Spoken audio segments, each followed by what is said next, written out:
Hello and welcome to Science NCERT Text Series, Chapter 5, Class 9, The Fundamental Unit of Life। तो इस chapter में हम लोग cell के बारे में डिस्कस करने वाले हैं। तो अगर आप इस चैनल पर पहली बार आए हो तो चैनल को सब्सक्राइब कर लो। एनसीईआरटी की जो टेक्स्ट है लाइन बाय लाइन एक्सप्लेनेशन मैंने अपने प्लेलिस्ट में अपलोड कर दी है, तो पूरा वीडियो अंत तक देखना। तो चलिए शुरू करते हैं। तो यहाँ पर बताया जा रहा है कि रॉबर्ट हुक जो एक साइंटिस्ट है, उन्होंने क्या किया कि जो स्लाइस ऑफ अ कॉर्क यानी कि किसी भी पेड़ का जो ब्रांच है, पेड़ की या जो छाल होता है, तो उसको क्या किया कि माइक्रोस्कोप में रख के टेस्ट किया गया। तो पता चला कि उसमें कुछ हनीकॉम शेप में कुछ दिखाई दे रहा है। हनीकॉम यानी कि हमारा मधुमक्खी का छत्ता जैसा कुछ उसमें दिखाई दे रहा है। ये एक्सपेरिमेंट ईयर 1665 में हुआ था और इसके बाद उन्होंने इसका नाम रख दिया सेल। और ये जो सेल वर्ड आया है उसका मतलब होता है लिटिल रूम यानी छोटा रूम। पहले के टाइम पे जो छोटे छोटे घर होते थे उसे सेल कहा गया था। This may seem to be a very small and insignificant incident, but it is very important in the history of science.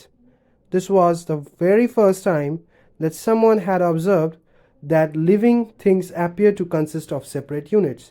तो ये पहला एक्सपेरिमेंट था जिससे पता चलता है कि लिविंग ऑर्गेनिजम्स जो है उसमें भी सेपरेट यूनिट होता है। यानी कि लिविंग ऑर्गेनिजम्स किस चीज़ से बना है ये सेल डिफाइन करता है। सेल क्या है, हमारा जो चैप्टर का नाम है वही इसका डेफिनेशन है, the structural and fundamental unit of life. तो आइए यहाँ पर एक एक्टिविटी है उसे देखते हैं। इस एक्टिविटी में ये बताया गया है कि हम एक ऑनियन के छिलके को या फिर उसके स्किन को लेकर हम किस तरह से वॉच ग्लास में रख के हम देख सकते हैं माइक्रोस्कोप में कि वो कैसा दिखेगा। तो हमें जो ऑनियन पील का जो छिलका है उसे लेना है और उसे वॉच ग्लास में रखना है। तो जब हम इसे देखेंगे माइक्रोस्कोप में ऑब्जर्व करेंगे तो वो कुछ ऐसा नज़र आएगा जैसा आप यहाँ पे देख सकते हो। ये आपका जो सेल है और ये जो अंदर डॉटेड है ना, ये आपका न्यूक्लियस है। तो यहीं पे डिस्कवरी ऑफ सेल यहाँ से हुई थी, शुरुआत यहीं से हुई थी 1665 से। और उसके बाद प्रिमिटिव माइक्रोस्कोप को लीवेनहुक ने डिस्कवर किया 1674 में। ऐसे बहुत सारे साइंटिस्ट आए जैसे रॉबर्ट ब्राउन जिन्होंने न्यूक्लियस का डिस्कवरी किया। तो इसी तरीके से सेल की जो डिस्कवरी हुई और अब हमारे पास एक परफेक्ट डेफिनेशन है सेल का कि सेल जो है हमारा स्ट्रक्चरल एंड फंक्शनल या फिर फंडामेंटल यूनिट ऑफ लाइफ है। इसका मतलब ये है कि सेल जो है हमारा वो बिल्डिंग ब्लॉक जैसा काम करता है। जैसे एक बिल्डिंग तैयार होती है तो एक एक ईंट से वो बिल्डिंग तैयार होती है, वैसे ही हमारा जो बॉडी है वो भी एक एक ईंट से यानी एक एक सेल से तैयार है। ठीक है। With the help of microscopic discovery यानी माइक्रोस्कोप का जो डिस्कवरी हुआ उसके हेल्प से हम बहुत सारे छोटे छोटे ऑर्गेनिजम्स के बारे में जान पाए हैं, जैसे कि एमीबा हो गया, क्लामाइडोमोनस है, पैरामीशियम है और बैक्टीरियाज है। ये जो सारे ऑर्गेनिजम्स है ना, इन्हें यूनिसेलुलर ऑर्गेनिज्म बोला गया है। क्यों यूनिसेलुलर बोला गया है? क्योंकि इनमें सिर्फ सिंगल सेल होता है, इनमें सिर्फ वन सेल होता है, एक ही सेल प्रेजेंट होता है। That's why they are called unicellular organism. और मल्टीसेलुलर ऑर्गेनिज्म कौन से ऑर्गेनिजम्स है? जैसे कि हम लोग हैं जिसमें मिलियंस ऑफ सेल्स प्रेजेंट है। ठीक, तो चलिए जो एक बात जान लेते हैं कि सेल्स जो है वो प्री एग्जिस्टिंग सेल से ही तैयार होते हैं। मतलब अभी हमारे बॉडी में जो सेल है उसी से नए सेल जन्म लेते हैं और पुराने सेल जो है वो मर जाते हैं। तो हमारे बॉडी में कौन कौन से सेल्स प्रेजेंट है ये जान लेते हैं। जैसे कि हो गया smooth muscle cell, blood cell, nerve cell, bone cell, fat cell, sperm and ovum. Sperm and ovum जो है वो हमारा सेक्स सेल है। ओवम जो है वो फीमेल्स में प्रेजेंट होता है, स्पर्म जो है वो मेल में प्रेजेंट होता है और दोनों एक दूसरे से फर्टिलाइज होते हैं, तब जाकर एक जाइगोट तैयार होता है। I hope it's clear now. तो हर सेल का जो शेप है वो डिफरेंट हो सकता है। जैसे कि अब एमीबा जैसे है, तो एमीबा क्या है? यूनिसेलुलर ऑर्गेनिज्म है और ये अपना शेप जो है वो चेंज करता रहता है। तो इसका कोई फिक्स्ड पर्टिकुलर शेप नहीं होता है। वहीं पे आप नर्व सेल ले लो, इसका एक टिपिकल शेप होता है। तो ऐसे ही अलग अलग सेल अलग अलग तरह के बेसिक फंक्शंस परफॉर्म कर सकते हैं। तो इसी चीज़ में हम बात करते हैं जैसे ह्यूमन बींग्स। तो ह्यूमन बींग्स जो है वो मल्टी सेलुलर ऑर्गेनिज्म है। मतलब कि ह्यूमन जो बॉडी है उसमें अलग अलग फंक्शंस हम कर सकते हैं। जैसे कि हमारा जो पेट है, स्टमक है, वो डाइजेशन करने में हेल्प करता है। हमारा जो आँख है उससे हम देख सकते हैं। तो ऐसे ही हर हमारे बॉडी का पार्ट, जैसे ब्लड पंप होता है, हार्ट हमारा किससे काम करता है, ब्लड पंप होता है हार्ट में। तो हम अलग अलग फंक्शंस जो है ना वो परफॉर्म कर सकते हैं दोस्तों। तो each kind of cell organelle perform a special function. तो हर जो सेल ऑर्गेनलीज हमारे बॉडी में प्रेजेंट है वो अलग अलग फंक्शन परफॉर्म करते हैं। तो हर ऑर्गेनिज्म में सेल ऑर्गेनलीज सेम होते हैं, चाहे जैसे भी सेल अलग अलग फंक्शन करे लेकिन उसका जो ऑर्गेनलीज है होते हैं वो सेम होते हैं। तो अब हम लोग बात करेंगे कि जो सेल है वो किस चीज़ से बना है, कैसे बना है और उसका स्ट्रक्चरल ऑर्गेनाइजेशन कैसा है। तो याद रखना कि हर सेल में तीन चीज़ प्रेजेंट होती है, प्लाज्मा मेम्ब्रेन, न्यूक्लियस और साइटोप्लाज्म। ठीक है, तो जिसके बारे में हम लोग अभी डिस्कस करने वाले हैं।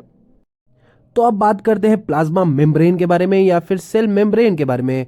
सेल मेम्ब्रेन क्या होता है? सेल मेम्ब्रेन जो होता है वो हमारा जो आउटर मोस्ट कवरिंग होता है ना, सेल का जो बाहरी कवरिंग होता है उसे कहते हैं हमारा प्लाज्मा मेम्ब्रेन। और प्लाज्मा मेम्ब्रेन एक तरह के एंट्री गेट का काम करता है, एक हवलदार का काम करता है या फिर जो सिक्योरिटी गार्ड है उसका काम करता है। वो क्या करता है कि कौन आ रहा है कौन जा रहा है वो अलाउ करता है, परमिट करता है। ठीक है, परमिशन उसका मिलेगा तभी आप आ पाओगे। यानी कि सेल में जो मटेरियल्स रिक्वायर्ड होते हैं वो सेल के अंदर तभी पहुंचते हैं जब प्लाज्मा मेम्ब्रेन उसे अलाउ करता है, इसलिए उसे कहा गया है selectively permeable membrane. Some substance like carbon dioxide या फिर ऑक्सीजन जो है वो सेल मेम्ब्रेन में डिफ्यूजन के प्रोसेस से जाता है, सेल मेम्ब्रेन तक पहुंचता है। और कुछ मूवमेंट जो होती है, स्पॉन्टेनियस मूवमेंट जो सब्सटेंस की होती है वो हायर कंसंट्रेशन से लोअर कंसंट्रेशन से होती है। ठीक है, high concentration to low concentration. ठीक, तो चलिए इसे एक एग्जाम्पल से समझते हैं जो एनसीईआरटी में हमारी दी गई है। आपको कार्बन डाइऑक्साइड के बारे में तो पता ही होगा कि ह्यूमन बींग्स जो है वो कार्बन डाइऑक्साइड रिलीज करते हैं और प्लांट्स जो है वो एब्जॉर्ब कर लेते हैं कार्बन डाइऑक्साइड। कार्बन डाइऑक्साइड जो हमारे बॉडी में प्रेजेंट है उसका कंसंट्रेशन बहुत हाई होता है और वही हमारे जो इन्वायरमेंट में प्रेजेंट है उसका कंसंट्रेशन बहुत लो होता है दोस्तों। तो क्या होता है कि जब हमारा बॉडी का जो कार्बन डाइऑक्साइड जो हमारे मेम्ब्रेन में प्रेजेंट है, जब वो बाहर जाता है तो वो हायर कंसंट्रेशन से लोअर कंसंट्रेशन में जाता है, क्योंकि वो जो सेल है वो इनसाइड अलग कंसंट्रेशन में, इनसाइड क्या है वो हाई कंसंट्रेशन में, और जैसे ही आउटसाइड जा रहा है वो लो कंसंट्रेशन में हो जा रहा है। ठीक है, और वैसे ही अगर ऑक्सीजन हमारे बॉडी में आता है तो क्या होता है कि O2 enters the cell by the process of diffusion. O2 भी ऐसी डिफ्यूजन प्रोसेस से आता है अंदर, और वैसे ही कार्बन डाइऑक्साइड भी जो हमारे बॉडी से जाता है वो भी इसी प्रोसेस से बाहर जाता है bye the process of diffusion. तो तो ये जो डिफ्यूजन है ना ये बहुत ही इंपॉर्टेंट रोल प्ले करता है हमारे बॉडी में। ठीक है, तो बहुत ही इंपॉर्टेंट है डिफ्यूजन, आपको आ सकता है एग्जाम में। लेकिन ये डिफ्यूजन होता क्या है? जो मॉलिक्यूल्स होते हैं या फिर वाटर मॉलिक्यूल्स होते हैं, कोई भी मॉलिक्यूल जब वो हायर कंसंट्रेशन से लोअर कंसंट्रेशन में जाता है उसे ही तो डिफ्यूजन कहते हैं, जो तब से मैं समझा रहा हूँ। ठीक है, इस प्रोसेस को ही डिफ्यूजन कहते हैं। ये लॉ ऑफ डिफ्यूजन है, समझ गए आप लोग? तो आइए दोस्तों समझते हैं ओस्मोसिस किसे कहते हैं। ओस्मोसिस, जो वाटर मॉलिक्यूल जब हायर कंसंट्रेशन से लोअर कंसंट्रेशन में जाते हैं तो उसे ही ओस्मोसिस कहा जाता है। ठीक है, जो मॉलिक्यूल्स होते हैं वो जब हायर कंसंट्रेशन से लोअर जाते हैं तो उसे डिफ्यूजन कहते हैं, और इसी डिफ्यूजन को अगर वो वाटर मॉलिक्यूल्स अगर हायर टू लोअर जा रहे हैं तो इसे ओस्मोसिस कहा जाता है। तो अब हम लोग डिस्कस करते हैं कि अगर किसी एनिमल सेल को या फिर किसी प्लांट सेल को अगर हम शुगर सॉल्यूशन या फिर सॉल्ट सॉल्यूशन में पानी के साथ मिलाते हैं तो क्या हो सकता है। देखिए, अगर ऐसा हम एक्सपेरिमेंट करते हैं तो इससे तीन तरह के रिजल्ट आएंगे। अगर हमारा जो है जो सेल है, मीडियम जो है हमारा सराउंडिंग, वो अगर हायर कंसंट्रेशन का होता है तो यहाँ पे हमें ओस्मोसिस दिखाई देगा, क्योंकि cell will gain water, osmosis हो रहा है ना, हायर टू लोअर कंसंट्रेशन। तो सेल जो है वो वाटर गेन कर रहा है और वाटर गेन करने से इस सॉल्यूशन को बोला गया है हाइपोटोनिक सॉल्यूशन। और अगर हमारा जो सॉल्यूशन है दूसरे कंडीशन में उसका कंसंट्रेशन और बाहरी कंसंट्रेशन जो है वो अगर दोनों सेम हुआ तो यहाँ पे कोई नेट चेंज नहीं देखने को मिलेगा, वाटर मूवमेंट कोई हमें नज़र नहीं आएगा। अगर कोई वाटर मूवमेंट नज़र नहीं आ रहा है तो उसे कहा गया है आइसोटोनिक सॉल्यूशन। ना वो हायर कंसंट्रेशन टू लोअर जा रहा है ना ही लोअर टू हायर जा रहा है। अब हम लोग तीसरे चीज़ पे डिस्कस करते हैं। अगर हमारा वाटर का जो कंसंट्रेशन है, मूवमेंट जो है हमारा वो lower concentration to higher concentration है, तब क्या होगा, वाटर लॉस होगा, और इसे कहा गया है हाइपरटोनिक सॉल्यूशन। और हाइपरटोनिक सॉल्यूशन के कारण क्या होगा कि सेल जो है वो बहुत सारा वाटर रिलीज कर जाएगा, या फिर उसे वाटर सप्लाई से इसी मिलेगी नहीं, तो सेल जो है हमारा वो श्रिंक कर जाएगा, यानी छोटा हो जाएगा। तो यहाँ पर आपके कुछ एक्टिविटीज़ है जो कि आप पढ़ के आसानी से आप आंसर कर पाओगे, ज़्यादा कुछ डिफ़िकल्ट है नहीं। अगर कुछ भी कन्फ्यूजन रहा तो आप मुझे इंस्टाग्राम पर मैसेज कर सकते हो। मेरा इंस्टाग्राम आईडी जो है वो इस वीडियो के डिस्क्रिप्शन में है। तो चलिए अब बात करते हैं प्लाज्मा मेम्ब्रेन के बारे में। तो प्लाज्मा मेम्ब्रेन बहुत ही फ्लेक्सिबल होता है और वो ऑर्गेनिक मॉलिक्यूल से बना होता है, जिसे कहा गया lipids and proteins. However we can observe the structure of plasma membrane only through an electron microscope, या फिर इलेक्ट्रॉनिक माइक्रोस्कोप से हम इसे देख सकते हैं, उसका प्लाज्मा मेम्ब्रेन का स्ट्रक्चर। किसी प्रिमिटिव माइक्रोस्कोप से हम उसे नहीं देख सकते हैं। तो the flexibility of the cell membrane also enables the cell to engulf in food and other materials from its external environment। तो सेल जो है ना वो बड़ा बिंदास होता है, हमारे जैसा बड़ा फ्लेक्सिबल होता है। तो उसकी फ्लेक्सिबिलिटी के कारण वो जो फूड है वो फूड को अपने अंदर ले सकता है, मतलब फूड एब्जॉर्ब कर सकता है।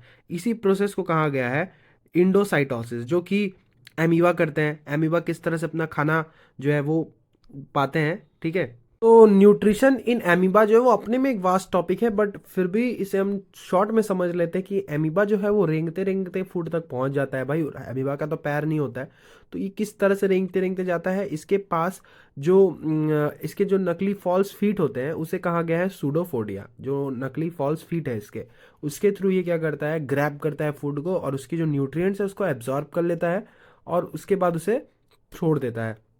तो इसी प्रोसेस को पहले जो है वो फूड को इंजेशन होता है, जो फूड को घेरता है उसे खाता है, फिर उसे डाइजेस्ट करता है, ठीक है, उसके न्यूट्रिएंट्स को एब्जॉर्ब करता है। और जब से ये न्यूट्रिएंट्स एब्जॉर्ब हो जाती है, उसकी जो न्यूट्रिएंट्स उसके सेल तक पहुंच जाती है, एसिमिलेट कर जाती है, उसके बाद वो इजेशन करके, मतलब यानी कि वो ऐसे जैसे हम लोग कोई चीज़ थूक देते हैं ना, तो वैसे उसे थूक फेंक निकालता है, मतलब कहने के वाली बात है, मतलब उसे निकाल डालता है। तो अब बात करते हैं हम लोग सेल वॉल के बारे में। तो टॉपिक में वापस आ जाते हैं। सेल वॉल एक तरह का जो है वो एक दीवार जैसी होती है, ठीक है, एडिशनल प्लाज्मा मेम्ब्रेन जैसा होता है। ये क्या करता है, प्लांट को ना रिजिडिटी प्रोवाइड करता है और उसे मजबूत बनाता है। अब प्लांट सेल में ही ये क्यों प्रेजेंट होता है? अगर ह्यूमन बॉडी में प्रेजेंट होगा तो क्या है, हम लोग एक जगह में स्टक हो जाएंगे, हम लोग कभी मूव नहीं कर पाएंगे। प्लांट्स को कभी आपने हिलते हुए नहीं देखा होगा, लेकिन हमारा जो ह्यूमन बॉडी है वो आराम से, हम लोग फ्लेक्सिबिलिटी है हमारे अंदर, तो हम लोग आसानी से मतलब इधर उधर घूम सकते हैं, चल सकते हैं। लेकिन प्लांट्स ये चीज़ नहीं कर सकते बिकॉज उनके अंदर सेल वॉल प्रेजेंट होता है। तो plant cell was mainly composed of cellulose. Plant cell wall जो है वो कंपोज होता है किसे, सेल्यूलोज। अब ये सेल्यूलोज क्या है, ये उसे स्ट्रक्चर प्रोवाइड करते हैं और स्ट्रेंथ प्रोवाइड करता है। स्ट्रक्चर और स्ट्रेंथ कौन प्रोवाइड करता है, सेल्यूलोज। एग्जाम में अगर क्वेश्चन आया तो ये आप लिख सकते हो आसानी से एनसीईआरटी से। सो जब कोई लिविंग प्लांट अगर वाटर लूज करेगा ओस्मोसिस के थ्रू तो वो श्रिंक हो जाएगा, ठीक है। तो अब यहाँ पे बात करते हैं, इसी फेनोमेना को बोला गया है प्लाज्मोलाइसिस। तो आइए इस चीज़ को हम एक्टिविटी 5.6 से समझते हैं कि हमने एक पत्ता लिया और उसको मैंने हमने पावरफुल लेंस के सामने यानी माइक्रोस्कोप के सामने हमने रखा, और जो स्मॉल ग्रीन ग्रैन्युअल्स जो प्रेजेंट है उसे कहते हैं क्लोरोप्लास्ट, ठीक है। तो क्लोरोप्लास्ट के अंदर क्या है, ग्रीन पिगमेंट्स प्रेजेंट होते हैं, क्लोरोफिल, जो हमारा प्लांट्स को कलर प्रोवाइड करता है। जो ग्रीन कलर है ना प्लांट्स का, वो क्लोरोफिल ही प्रोवाइड करता है और यही फोटोसिंथेसिस में भी हेल्प करता है। तो put the strong solution of sugar या फिर सॉल्ट सॉल्यूशन को हम इस पे पुट करेंगे और wait for a minute and observe under a microscope. What do you observe? Now place some roy leaves in boiling water for a few minutes, this kill the cells। तो हम उस पत्ते को लेंगे और उसको क्या करेंगे कि कुछ मिनट जो है वो पानी में उबालेंगे। इससे क्या होगा, सेल जो है उसका डेड हो जाएगा, मर जाएगा cell. So then mount one leaf on the side and observe it under microscope. और फिर उसे हम माइक्रोस्कोप के अंदर ऑब्जर्व करेंगे। Put a strong solution of sugar salt, हम शुगर सॉल्ट सॉल्यूशन देंगे उसको और देखेंगे कि भाई क्या होता है। तो इसमें प्लाज्मोलाइसिस ऑकर होगा या नहीं होगा, ये बताना है आपको। तो सेल वॉल जो है वो परमिट करता है सेल्स को, जैसे प्लांट सेल, फंगी, बैक्टीरिया, इसमें होता है ये। और in such media the cell tends to take up water by osmosis, और इन सब में क्या है कि ओस्मोसिस के थ्रू सेल जो है वाटर एब्जॉर्ब करता है। तो यहाँ पर जो एक्टिविटी हमने पिछले बार परफॉर्म की थी उसी को फिर से यहाँ पे पूछा जा रहा है। ये बढ़िया है कि एनसीईआरटी सवाल आपसे पूछते हैं। तो यहाँ पे सवाल आपके सामने है कि आपको याद होगा ऑनियन पिल से किस तरह से हमने एक्सपेरिमेंट किया था, उस पर हमने आयोडीन सॉल्यूशन लगाया था, क्यों लगाया था। तो इन सब का जो जवाब है वो आपको देना है, ठीक है, कमेंट बॉक्स पे आप जवाब दो, ठीक है। न्यूक्लियस जो होता है ना वो हमारे सेल का कंट्रोल रूम होता है या फिर बॉडी का कंट्रोल रूम जैसा काम करता है। न्यूक्लियस एक डबल लेयर कवरिंग के साथ आता है जिसे न्यूक्लियर मेम्ब्रेन कहा गया है। उसके अंदर डबल लेयर कवरिंग है न्यूक्लियर मेम्ब्रेन। ये न्यूक्लियर मेम्ब्रेन क्या करता है, ये अलाउ करता है मटेरियल्स को साइटोप्लाज्म में। और ये साइटोप्लाज्म क्या है, ये किंडर जॉय की तरह होता है जिसमें सब कुछ प्रेजेंट होता है, ठीक है। न्यूक्लियस प्रेजेंट होता है और भी बहुत कुछ है जिसके बारे में हम लोग डिस्कस करने वाले हैं साइटोप्लाज्म के टॉपिक पे। तो न्यूक्लियस जो है वो क्रोमोसोम्स कंटेन करता है, और क्रोमोसोम्स क्या कंटेन करते हैं, डीएनए कंटेन करते हैं, ठीक है। डीएनए क्या कंटेन करता है, हमारे बॉडी के इन्फॉर्मेशन कंटेन करते हैं दोस्तों। डीएनए को कहा जाता है डीऑक्सीरिबो न्यूक्लिक एसिड, ठीक है। क्रोमोसोम्स जो है वो डीएनए से कंपोज्ड है और प्रोटीन से कंपोज्ड है। क्रोमोसोम्स जो है ना वो हमारा जीन को कंटेन करता है, ठीक है, हमारे जीन्स के बारे में बताता है। जो डीएनए डीएनए क्रोमोसोम्स कंटेन करता है डीएनए को, और डीएनए में क्या प्रेजेंट है, हमारे जीन्स प्रेजेंट है। उसमें एक सेगमेंट है जिसमें जीन्स प्रेजेंट है। ये जीन्स क्या बताता है, जीन्स क्या होता है, मतलब जो हमारा जनरेशन, हमारे पेरेंट्स का जो कैरेक्टर है वो हमारे अंदर डालता है, और उससे पता चलता है कि हम इनके बच्चे हैं, ठीक है। तो वो जीन बताता है कि हम इनके बच्चे हैं। तो अब उसमें क्या है कि इसमें एक क्रोमैटिन मटेरियल नाम का एक चीज़ प्रेजेंट है। क्रोमैटिन मटेरियल जो होता है वो बहुत विजिबल होता है, और वो एक थ्रेड लाइक स्ट्रक्चर में होता है, एक रस्सी जैसा होता है सेल में। Whenever the cell is about to divide the chromatin material gets organised into chromosomes. और जैसे ही सेल जो है वो डिवाइड होने के टाइम पे क्या होता है, जब से सेल जैसे ही अलग हो रहा है वो क्रोमैटिन फट से वो क्या करता है, वो एकदम से क्रोमोसोम्स में बदल जाता है, ठीक है। क्रोमैटिन मटेरियल जो है वो एक ऑर्गेनाइजली क्रोमोसोम फॉर्म कर जाता है। तो cell nucleus plays an central role in the cellular reproduction. और न्यूक्लियस जो है ना वो बहुत ही इंपॉर्टेंट रोल प्ले करता है, क्योंकि न्यूक्लियस से ही एक सेल से दूसरा सेल बनता है, दूसरे सेल से तीसरा सेल बनता है, ठीक है। तो बैक्टीरियाज, कुछ बैक्टीरियाज ऐसे हैं जिसपे न्यूक्लियर मेम्ब्रेन एब्सेंट होता है, और न्यूक्लियर मेम्ब्रेन जिसमें एब्सेंट होता है उसे प्रोकैरियोट्स बोला गया है। जिसमें न्यूक्लियर मेम्ब्रेन जो है वो अगर प्रेजेंट होता है तो उसे यूकारियोट्स बोला गया है। और प्रोकैरियोटिक सेल किसे कहा गया है, prokaryotic cell also lack most other cytoplasmic organelles, जिसे बहुत सारे कई साइटोप्लाज्मिक ऑर्गेनेलीज प्रेजेंट नहीं है। और यूकारियोटिक सेल में बहुत सारी चीज़ें हैं जो ऑलरेडी प्रेजेंट है। जो बैक्टीरिया है, जो प्रोकैरियोटिक बैक्टीरिया है, जो क्लोरोफिल जिसमें प्रेजेंट होता था, chlorophyll in photosynthesis, prokaryotic bacteria is associated with membranes vesicles. इसमें मेम्ब्रेनस वेसिकल्स होते हैं बट प्लास्टिड्स प्रेजेंट नहीं होते हैं जैसे कि यूकारियोटिक सेल में प्रेजेंट होते हैं। साइटोप्लाज्म क्या है, साइटोप्लाज्म फ्लूइड कंटेन करता है प्लाज्मा मेम्ब्रेन के अंदर, और वो स्पेशलाइज्ड सेल ऑर्गेनेलीज को भी कंटेन करता है। सेल ऑर्गेनेलीज जो है वो इनक्लोज्ड होते हैं मेम्ब्रेन्स के साथ। जैसे कि हम बात करें अगर प्रोकैरियोट्स की, तो प्रोकैरियोट्स में क्या होता है कि एब्सेंस होता है क्या, न्यूक्लियर रीजन का, यानी कि न्यूक्लियर मेम्ब्रेन का। वहीं पे अगर बात करें कि कैसे यूकारियोटिक में अगर होता है ये चीज़, तो यूकारियोटिक में क्या है कि यूकारियोटिक सेल में हमेशा जो है वो ना न्यूक्लियर मेम्ब्रेन प्रेजेंट होती है, और ज़्यादातर जो प्रोकैरियोट्स में है वो उसमें बहुत सारे सेल ऑर्गेनेलीज जो है वो एब्सेंट होती है। तो यही दोनों में डिफरेंस है, तो ये डिफरेंस आप लिख सकते हो। एक में न्यूक्लियर मेम्ब्रेन जो है वो प्रेजेंट होती है, सेल ऑर्गेनेलीज प्रेजेंट होती है, वो है यूकारियोटिक सेल, और प्रोकैरियोटिक में या फिर प्रोकैरियोट्स में वो प्रेजेंट नहीं होती है। वहीं पे आप अगर वायरस की बात करो तो वायरस जो है उसमें कोई मेम्ब्रेन प्रेजेंट नहीं होता है, तो फिर भी वो उसमें मतलब क्या है कि कोई लाइफ नहीं होती है। जो वायरस होता है वो बस लिविंग बॉडी का सहारा लेके सेल में बैठ जाता है घुस के, और कुछ नहीं। सेल ऑर्गेनेलीज के बारे में अब हम लोग बात करते हैं। तो सेल जो है, सेल मेम्ब्रेन क्या करता है कि एक अलग एनवायरनमेंट, एक्सटर्नल एनवायरनमेंट क्रिएट करता है। सेपरेट इन्वायरमेंट क्रिएट करता है। तो large and complex cells including cell from multicellular organism, इन्हें भी केमिकल एक्टिविटीज़ की सपोर्ट की ज़रूरत है स्ट्रक्चर और फंक्शन करने के लिए। सो इनकी एक्टिविटीज़ करने के लिए इन्हें सेपरेट इन्वायरमेंट की ज़रूरत है। और इस these cells use membrane bound little structures, ये मेम्ब्रेन बाउंड लिटिल स्ट्रक्चर्स के हेल्प से, this is one feature of eukaryotic cell. Eukaryotic cell की एक फीचर है जो प्रोकारियोटिक से इसे अलग बनाती है। तो some of these organelles are visible, कुछ विजिबल्स होती है, कुछ जो विजिबल्स होती है सिर्फ इलेक्ट्रॉन माइक्रोस्कोप से।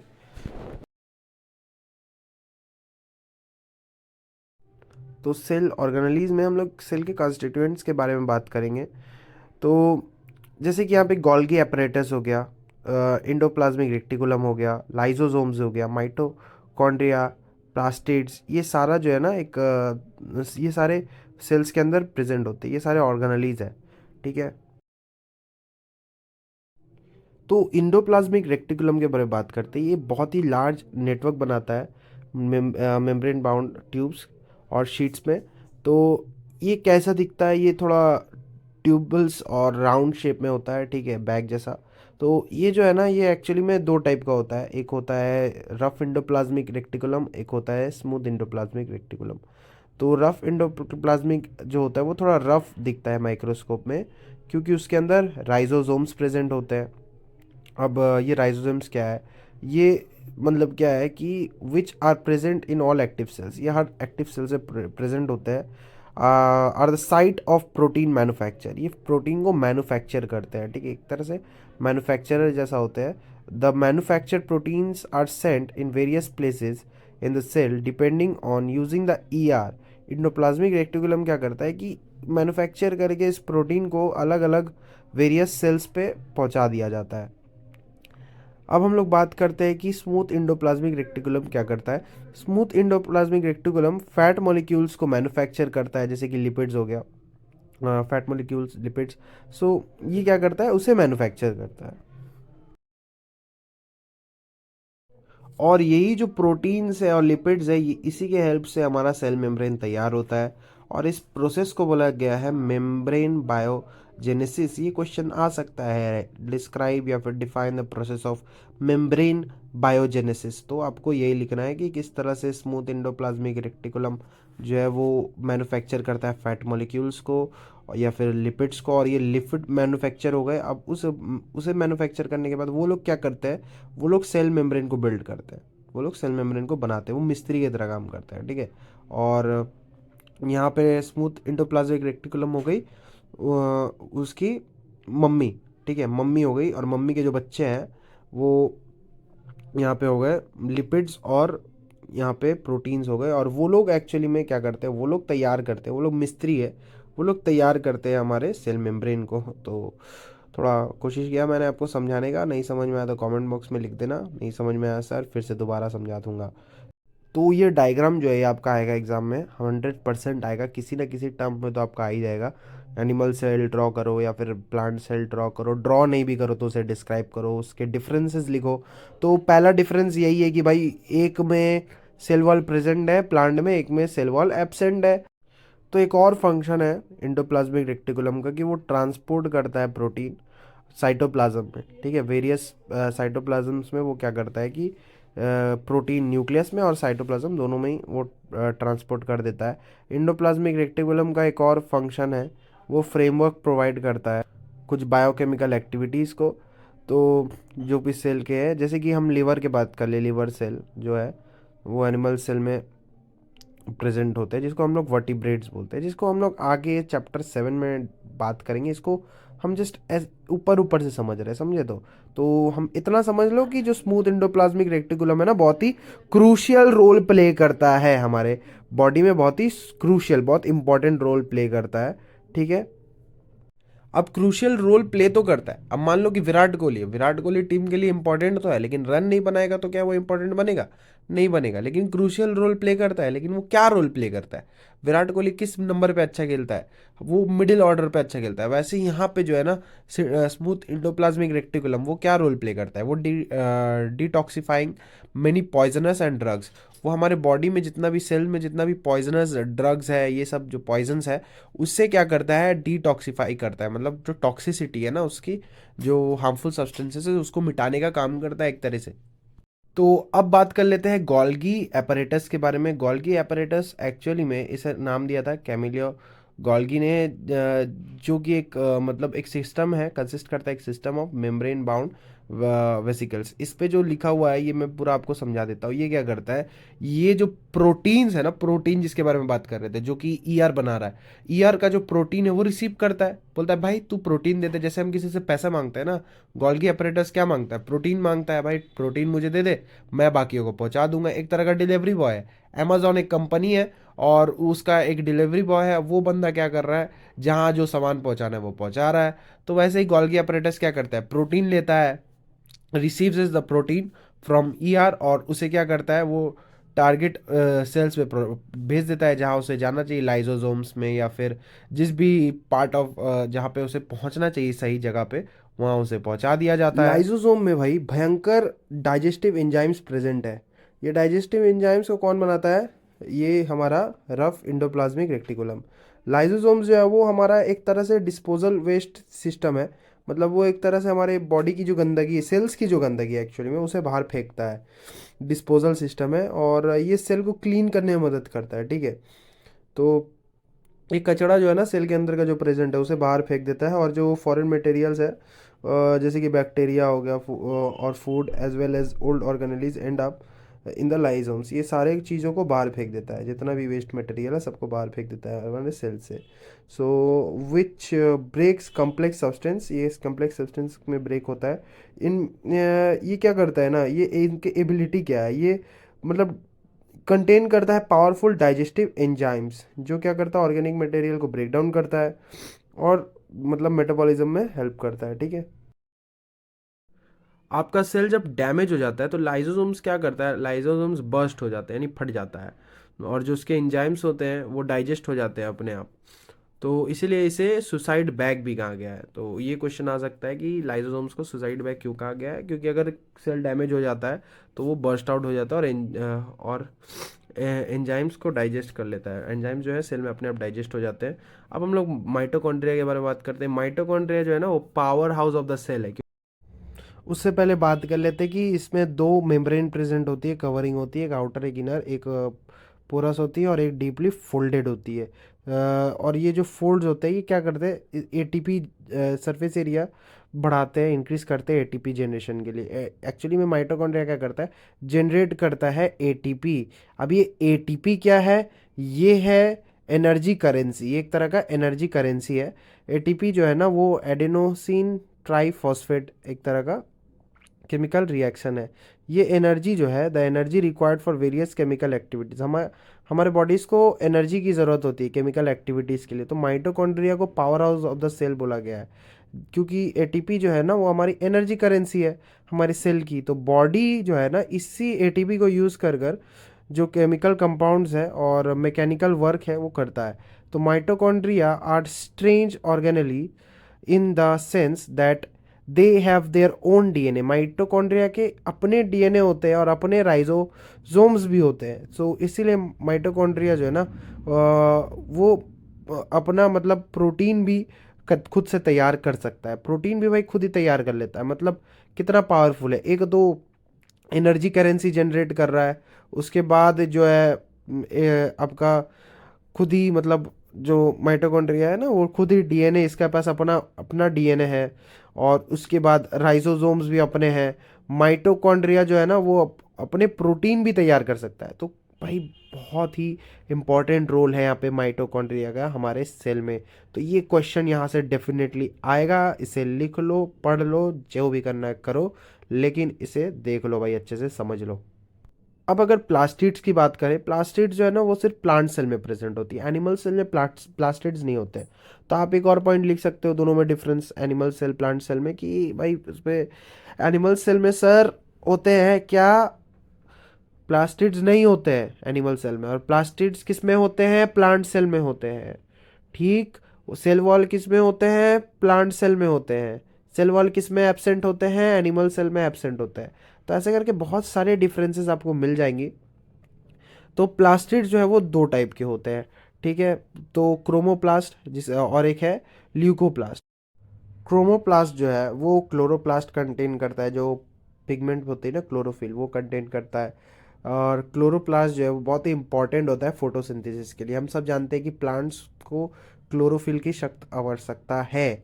अगर प्लांट में क्लोरोफिल प्रेजेंट नहीं है, ग्रीन पिगमेंट प्रेजेंट नहीं है, तो अपना खाना खुद से नहीं बना पाएगा और ऑटोट्रोपिक न्यूट्रिशन नहीं कर पाएगा। ये सब चीज़ें मैं रिकॉल इसलिए कर रहा हूँ जिससे कि आपकी रिवीजन हो जाए पहले की, जो आपने क्लास 8 स्टैंडर्ड 7 स्टैंडर्ड में पढ़ी थी। क्योंकि देखिए 9 की टेक्स्ट और क्लास 7 की टेक्स्ट की जो सिलेबस होती है ना ऑलमोस्ट बराबर होती है, और क्लास 8 की टेक्स्ट और 10th की टेक्स्ट की सिलेबस ऑलमोस्ट बराबर होती है।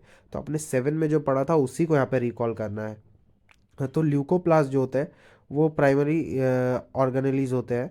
अब in which material such a starch, जैसे स्टार्च हो गया, ऑयल, प्रोटीन, ये सब स्टोर होता है। मतलब इंपॉर्टेंट जैसे कि स्टार्च हो गया, ऑयल, प्रोटीन, ग्रेन्यूल्स, ये सारे चीज़ें उसमें स्टोर होती है। The internal organisation of the chloroplast consist of numerous membrane layers embedded in a material called stroma. तो जितने भी इंटरनल ऑर्गेनाइजेशन है क्लोरोप्लास्ट में, वो सारे स्ट्रोमा में प्रेजेंट है, वो एम्बेडेड है स्ट्रोमा से उसे एम्बेडेड किया गया है। तो these are similarly to mitochondria in external structure. External structure में ये थोड़े बहुत सिमिलर है, ठीक है, जैसे कि माइटोकॉन्ड्रिया है। तो ये थोड़ा बहुत माइटोकॉन्ड्रिया जैसा क्यों है? क्योंकि ये भी प्लास्टिड्स भी है ना, इनका भी अपना डीएनए होता है, राइजोसोम्स होते हैं। अब अगर वैक्यूल्स के बारे में बात करें तो वैक्यूल्स जो है वो स्टोरेज सैक है, वो सॉलिड या लिक्विड कंटेन करते हैं। वैक्यूल का जो साइज़ है बहुत ही स्मॉल है एनिमल सेल में, और प्लांट सेल में ज़्यादा है। तो बस ये डिफरेंस भी आप लिख सकते हो कि size of vacuole is small in animals and large in plants. बस the central vacuole of some plant cell may occupy 50 to 90% of cell volume. तो वैक्यूल जो है ना प्लांट सेल में 50 to 90% वॉल्यूम कंटेन कर सकते हैं। इतना भाई साहब बहुत ही ज़्यादा है। तो ये बहुत ही इम्पॉर्टेंट है क्योंकि ये हमारे सेल को टर्जिडिटी प्रोवाइड करता है और रिजिडिटी प्रोवाइड करता है, और बहुत ही इम्पॉर्टेंट है, ठीक है। तो ये और भी क्या करता है, many substances of importance in the life of the plant cell are stored in vacuoles. जो इंपॉर्टेंट सब्सटेंसेज है, ठीक है, वो सारे प्लांट सेल में मौजूद होते हैं, ठीक है। तो प्लांट सेल में वो कहाँ स्टोर होते हैं, जितने भी इंपॉर्टेंट सब्सटेंस है ना प्लांट सेल में, वो कहाँ स्टोर होते हैं, वो वैक्यूल्स में स्टोर होते हैं। वैक्यूल्स क्या है? एक स्टोरेज सैक है, ठीक है। एक ऐसा जगह है जैसे स्टोरेज रूम होता है ना हमारे घर पे। तो घर पे क्या स्टोर रूम है, तो वैसे एक स्टोर रूम की तरह क्या करता है ये भाई, अमाइनो एसिड्स, शुगर और ऑर्गेनिक एसिड्स, प्रोटीन, उसके बाद ये सब चीज़ को वो अपने अंदर समा के रखता है, स्टोर करके रखता है। जैसे कि अब सिंगल सेल ऑर्गेनिज्म हो गया, जैसे एमीबा के बारे में बात कर लो, तो food vacuole contains the food items that the amoeba has consume. तो वो फूड वैक्यूल जो है उस पे एमीबा का जो फूड वैक्यूल है वो वो क्या कंटेन करता है? फूड आइटम्स को कंटेन करता है और उसे कंज्यूम करता है। जो एमीबा है ना वो उसे कंज्यूम करता है। In some unicellular organism specialised vacuoles also play important role. कुछ स्पेशलाइज्ड वैक्यूल्स होते हैं जो इंपॉर्टेंट रोल प्ले करते हैं इन एक्सपेलिंग एक्सेस वाटर निकालने में, या फिर वेस्ट ऑफ द सेल्स को निकालने में, गंदगी से सेल की गंदगी निकालने में, ठीक है। तो अब आप यहाँ पे देखो, यहाँ पे कि can you name two organelles we have studied that contain their own genetic material. किस में जेनेटिक मटेरियल खुद का प्रेजेंट होता है, जो डीएनए होता है, ये सब किस पे प्रेजेंट होता है? तो ये बहुत आसान सा क्वेश्चन है यहाँ पे तीनों में, तो आप आसानी से आप आंसर दे सकते हो। तो इससे क्या है कि हर एक सेल जो है ना वो अपना स्ट्रक्चर, अपनी एबिलिटी, अपना फंक्शन खुद से कर सकता है बिकॉज ऑफ द ऑर्गेनाइजेशन। उसके ऑर्गेनेलीज के कारण, अलग अलग स्पेसिफिक वे में उसके मेम्ब्रेन्स के कारण। तो सेल जो है वो बड़ा बेसिक स्ट्रक्चर है हमारा। तो ये क्या, this helps the cells to perform function like respiration. हमारा सेल जो है ना ये इन्हीं सब ऑर्गेनलीज मेम्ब्रेन्स के कारण रेस्पिरेशन हो, न्यूट्रिशन हो, clearing of waste materials, forming new proteins, ये सारा प्रोसेसेस करता है गाइज। तो आज हमने सीख लिया कि किन किन चीज़ों के कारण, किन किन ऑर्गेनलीज के कारण, किन किन मेम्ब्रेन के कारण हमने, मतलब हमारे ह्यूमन बॉडी में किस चीज़ की महत्व कितनी है, जिससे हमारा जो बॉडी है ये रेस्पिरेशन कर सकता है, न्यूट्रिशन कर सकता है और क्लियरिंग कर सकता है वेस्ट मटेरियल्स को। इवन प्रोटीन भी फॉर्म कर सकता है हमारा body. How much interesting this topic is. So अब हम इस चैप्टर को धीरे धीरे खत्म करेंगे, ज़्यादा वक्त नहीं लेंगे, 5 मिनट के अंदर सेल डिवीजन समझेंगे। सेल डिवीजन के बारे में बात करते हैं तो नया सेल जो फॉर्म होता है और वो ग्रो होता है, फिर उसे ओल्ड सेल से वो रिप्लेस कर जाता है। इंजर्ड सेल या डेड सेल होते हैं। तो उसके बाद हम लोग अगर सेल के बारे में बात करें, जैसे कि गैमेट्स के बारे में मैंने बताया था आपको कि दो गैमेट फ्यूज होते हैं तब एक जाइगोट तैयार होता है। तो इस प्रोसेस जो हमारा सेल डिवीजन किसे कहते हैं, नया नया सेल बनना, ठीक है, एक सेल से दूसरा सेल बनता है, इसे सेल डिवीजन कहते हैं। और यही अगर गैमेट्स फ्यूज होके अगर बन रहा है, जाइगोट बन रहा है, तो इसे रिप्रोडक्शन कहते हैं, ठीक है। तो यही दोनों में डिफरेंस है। तो दो मेन तरीके हैं जिस तरह से हम सेल फॉर्मेशन होती है, जैसे कि माइटोसिस और मियोसिस। तो the process of cell division by which most of the cell divides for growth is called mitosis. Cells जो है सेल डिवीजन होती है ना ग्रोथ के लिए, उसे कहते हैं माइटोसिस। और in the process each cell called mother cell, इस प्रोसेस में हर सेल को मदर सेल कहा गया, क्योंकि मदर सेल जो है वो डिवाइड हो जाती है। मदर सेल एक सेल है, मम्मी वाली सेल जो है मदर सेल, वो सेल है, वो दो डॉटर सेल में बन जाती है। मम्मी वाली सेल जो है मदर सेल, वो दो आइडेंटिकल डॉटर सेल में, आइडेंटिकल मतलब एक जैसे दिखने वाले डॉटर सेल में बदल गए। अब क्या है कि daughter cell have the same number of chromosomes as mother cell. Mother cell से उन्हें सेम नंबर ऑफ क्रोमोसोम मिला है, ऐसा नहीं कि क्रोमोसोम में कोई चेंज है, क्रोमोसोम्स उतना ही मिला है। ये हेल्प क्या करता है, ये उससे ग्रोथ करने में हेल्प करता है और टिश्यूज को रिपेयर करने में हेल्प करता है किसी भी ऑर्गेनिज्म से। लेकिन अब भाई ये टिश्यू नया शब्द क्या है, टिश्यू के बारे में हम लोग अगले चैप्टर में डिस्कस करेंगे। बट इतना मैं बता दूं कि टिश्यूज क्या होते हैं। टिश्यूज जो होते हैं वो ग्रुप ऑफ सेल्स होते हैं, मतलब सेल को मिला के टिश्यू बनता है, टिश्यू को मिला के। और तो ये चीज मैं अभी आपको नहीं बताने वाला, इससे फिर एक और चैप्टर तैयार हो जाएगा, तो उसे हम लोग अगले चैप्टर में समझेंगे। टिश्यू बस इतना ही है कि ग्रुप ऑफ सेल को यहाँ पे टिश्यूज कहा गया है।